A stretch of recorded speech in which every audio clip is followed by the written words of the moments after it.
Giving has always been a part of my life, like it is at many others, especially coming to Pure.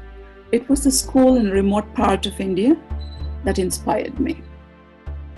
There was 200 children who wanted either notebooks or plates, and then I at that point only had funds to support one of the requirements.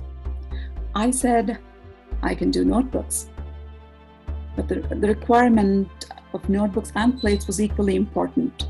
The teacher who actually sent this requirement asked her students, let's choose one because the sponsor can only do one, and the children, and we are talking about very poor children who do not come to school with bellies full.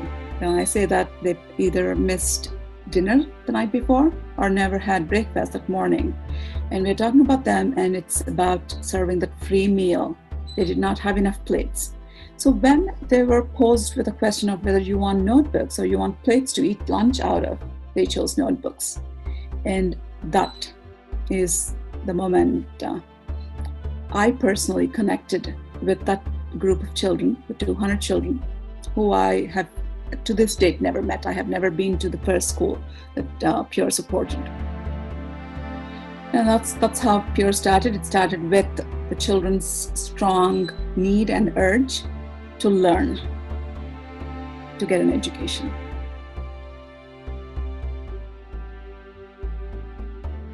One of them would be Spurti, based in Hyderabad, India. And it's about a person who actually, I would say, he would not agree with me if I said he sacrificed his life, but he made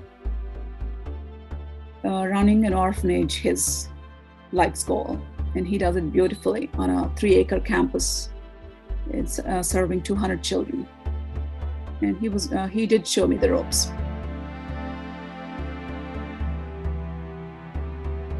The challenge was finding time, as the core members of Pure were all working full-time and raising young families.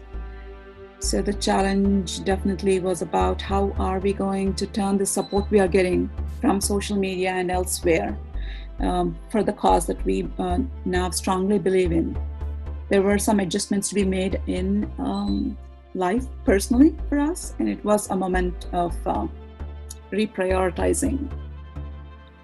But the challenge, we overcame the challenge by inviting our teacher, our grade school teacher, Sandhya Golamuri, on board.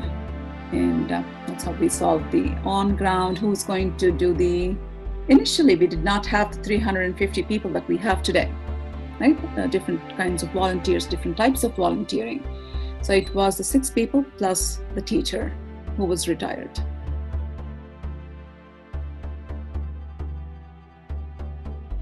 When we're talking about Pure, there's 2 sets of children we're talking. The children that inspire us are the ones both in India, Ethiopia, Uganda, everywhere else that we support, those children who are disadvantaged and who are underprivileged, who have that strong will to do something, right? At the same time, there are children who are from Pure Youth, right? They are now growing to be the backbone of the organization. Children are important because children are the future of any country. And then we call this a global village, right? We are calling world a global village.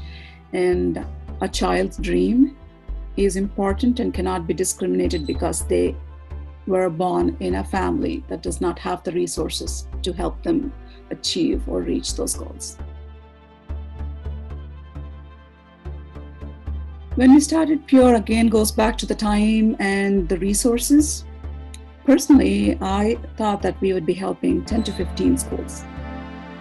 Even though by the end of December 2016, of just a few months from starting Pure, we reached 75 schools. Our initial expectation was that maybe 10 schools. Even that, we did not know how we were going to do. When I say support schools, the infrastructure. But today, 500 schools later, I would say yes, we exceeded our expectation. But I don't think we have met the expectation of the children we serve, because there's always a backlog there's a waiting list of stuff. When I say from the schools we already serve and also from new schools, there's always this backlog. So from a children's perspective or the need perspective, I don't think we have reached those expectations. From an organization perspective, definitely yes.